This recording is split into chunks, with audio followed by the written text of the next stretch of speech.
একটা ঘটনা এটা মিছা কথা। এটা তো আমরা মামলা দিছি তার বাপের নামে। তখন ওটা মরে নাই, উনি আছে সুস্থ, গাড়ি চালা, বাজারঘাট করে, রাস্তাঘাটে মোটর সাইকেল চলাফেরা করে। প্রতিবেশী আর মূল ঘটনা হয়েছে 2018 সালে একটা ইয়ে হয়েছিল, মানে এই চাঁদাবাজ নিয়ে ওরা ডাইকা নিয়েছিল বাসার থেকে।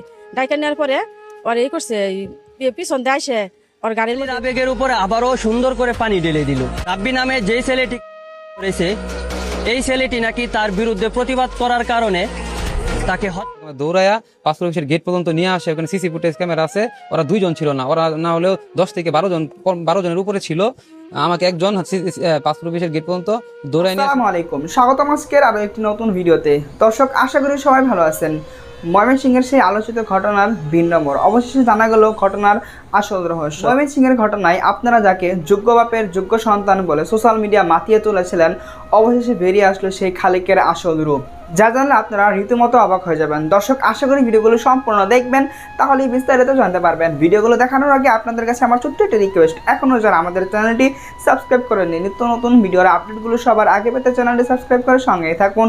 এখন চলুন কথা না বাড়িয়ে আমরা এক এক করে ভিডিওগুলো দেখে আসি। আপনার যেদিন ঘটনা ঘটে 13 তারিখে আপনার সকালে আমি আমার ভাই বসে রয়েছি, বসে কাস্টমারের কথা বলতেছি। কাস্টমারের কথা বলার সময় হুট করে আপনার 5-7 জন অ্যাটাক করা অবস্থায়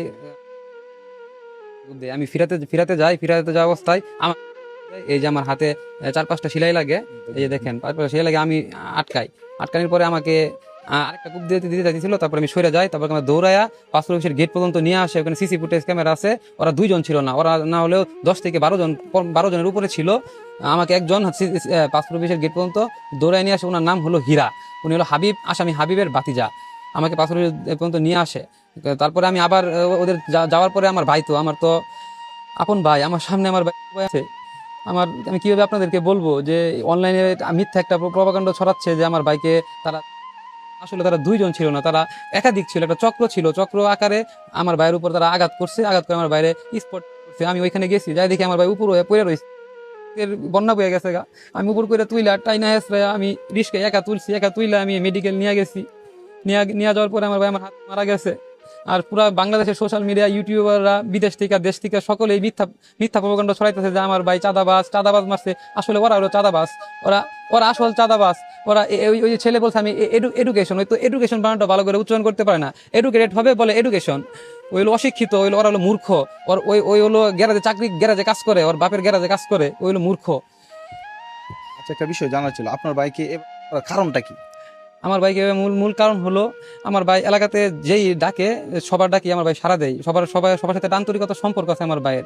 আপনি এলাকার যাকে বলবেন, জিজ্ঞাসা করবেন, সবাই আমার ভাইয়ের সম্পর্কে ভালো বলবে, খারাপ বলবে না। আমার ভাইকে চাঁদাবাজ বলবে না, ইভেনলি ওদেরকে চাঁদাবাজ বলবে। এই যে আমার ভাই ওদেরকে ওই আগের দিন একটা ঘটনা ঘটছে। ওই যে আগে একটা ছিল, পূর্ব একটা জেদ ছিল। আমার ভাই চাঁদাবাজের বিরোধিতা করতো। আগের দিনও একটা বিরোধিতা করছে, যেখানে 2,65,000 টাকা চাঁদা চাইছে। এরপরে পরের দিন আমার ভাই ভাতিজারা এসে 10 লক্ষ পর্যন্ত চাঁদা চাইছে। তারপরে একটা মীমাংসা হওয়ার পরে দেখায় যে আমার ভাই কাজ করে, বিল্ডিং এর কাজ করবে, কিন্তু ওদের এটা ভালো লাগে নাই। ওরা একাই কাজ করবে। ওরা বিএনপি রাজনীতি করে, নতুন নেতা হয়েছে, পাতি নেতা। এই জিদে ওরা মনে করেন যে আমার ভাইকে মনে করেন যে এই চক্রকীরা এই ঘটনাটা ঘটে। এখন আপনার কি চাইতেছে? আমার ভাইকে এবার করছে। আমি ফাঁসি চাই। আমি অন্তর থেকে আল্লাহর কাছে আমি দোয়া করতেছি, সরকারের কাছে আবেদন জানাইছি, প্রশাসনের কাছে দোয়া করতেছি যে আমার ভাই হত্যা, এদেরকে তদন্ত করে সঠিক তথ্য জেনে এদেরকে ফাঁসির আওতা আনা হোক। দর্শক, রাব্বি ঘটনার মূল কারণ কি আমরা এলাকার প্রতিবেশীর কাছ থেকে শুনবো। আচ্ছা, আপনি একটু বলেন তো, আপনি তো প্রতিবেশী ছিলেন। আমি প্রতিবেশী আর মূল ঘটনা হয়েছে 2018 সালে একটা ইয়ে হয়েছিল, মানে এই চাঁদাবাজ নিয়ে ওরা ডাইকা নিয়েছিল বাসার থেকে। ডাইকা নেওয়ার পরে ওরা এই করছে, পিছন দিয়ে আসে ওর গাড়ির মধ্যে 10-12 দিচ্ছে। দেওয়ার পরে ও আইসা করছে এখান থেকে। আসার পরে এই করছে, ওরা পাইছে না। ওই জিদে আজ পর্যন্ত এখন পর্যন্ত জিদে রাইখা দিচ্ছে মনের মধ্যে। ওর বাবা জীবিত, কিন্তু ভাইরাল হইতেছে ওর বাবা মারা গেছে। 15 জন লোক মিলে আবার জেলখানার থেকে বলতেছে যদি করে বের হতে পারে তাহলে সবাই মারবো। বাড়ি যে প্রশাসন কি করছে, ওর বাড়ি জ্বালাইছে। আমরা তো বাড়ি যাই, আমরা লাশ নিয়ে ব্যস্ত, তাহলে আমরা কিভাবে যাবো? ওর বাড়ি এলাকার মাসে বাড়িঘর, তাও তো আমরা দেখি নাই। আমরা লাশ সামলাবো নাকি ওর বাড়ির ঘর যাবো? ওরা তো আমরা দেখি না, কিন্তু ওনারা এই সব কাজ করতে পারে। নিজের মেয়ের জামাই সরাসরি দোকানের দিনে দুপুরে একটা দোকানে মানুষ মালটাল বিক্রি করে হার না, সেগুলো শান্তি পায় না। তারপরে ওরা থানার থেকে বলতেছে, র্যাবের সামনে বলতেছে আমরা এই করছি, এই এলাকার মানুষে মানে ওর বাপের এই করছে, হত্যা করছে 15 জন। কিন্তু আপনারা দেখেন যাই আছে আর্শিটে দেখবেন 3 জন আসামি ছিল। 3 জন আসামি তাহলে 15 জন করবো কিভাবে? 15 জনই করবো। আর হ্যাঁ ই করছে, আর বলছে কয় বাড়িঘর জ্বালানোর প্রশাসন কি করলো? তাহলে ওরা যদি বাড়িঘর জ্বালানোর কথা বলছে, তাহলে ওরা মানুষ মারা কি আগে আসছে? মানুষের আইনে আছে, মানুষ মারা এরা হুকুম দিচ্ছে প্রশাসন। তাহলে বাড়িঘরের কথা আসে, বাড়িঘর কে জ্বালাইছে? ওরাই জ্বালাইছে, ওরা নিজেরাই জ্বালাইছে, এরা তো জ্বালাইছে না। কেরা জ্বালাইছে? আমরা তো আমার ই নিয়ে ব্যস্ত, লাশ নিয়ে ব্যস্ত ছিলাম।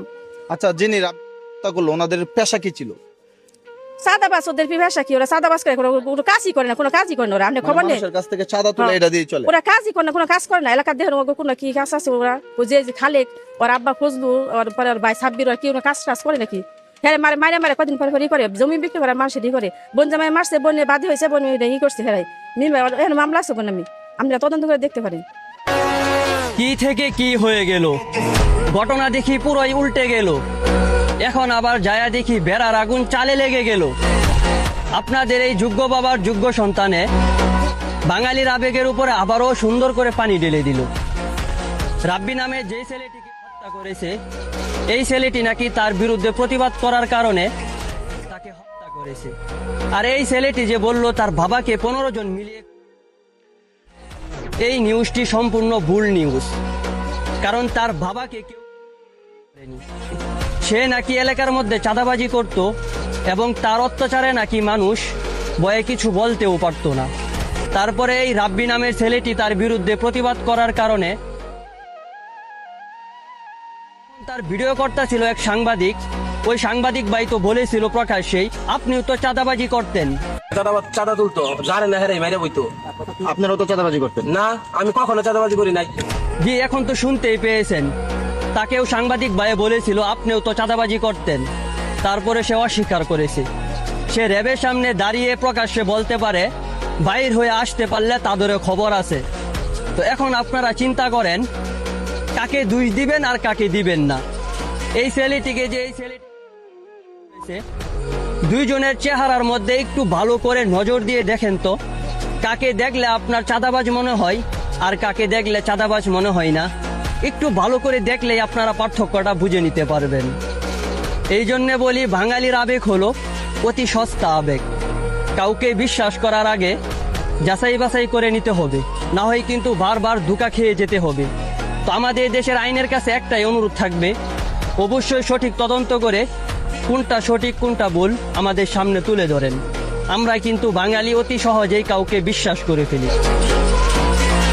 আশা করি ভিডিওগুলো সম্পূর্ণ দেখেছেন। এই ভিডিও সম্পর্কে যদি আপনার কোনো মতামত থাকে তাহলে অবশ্যই কমেন্ট করে জানাবেন। ভিডিওগুলো ভালো লাগলে অবশ্যই লাইক করবেন। দেখা হচ্ছে পরবর্তী কোনো ভিডিওতে।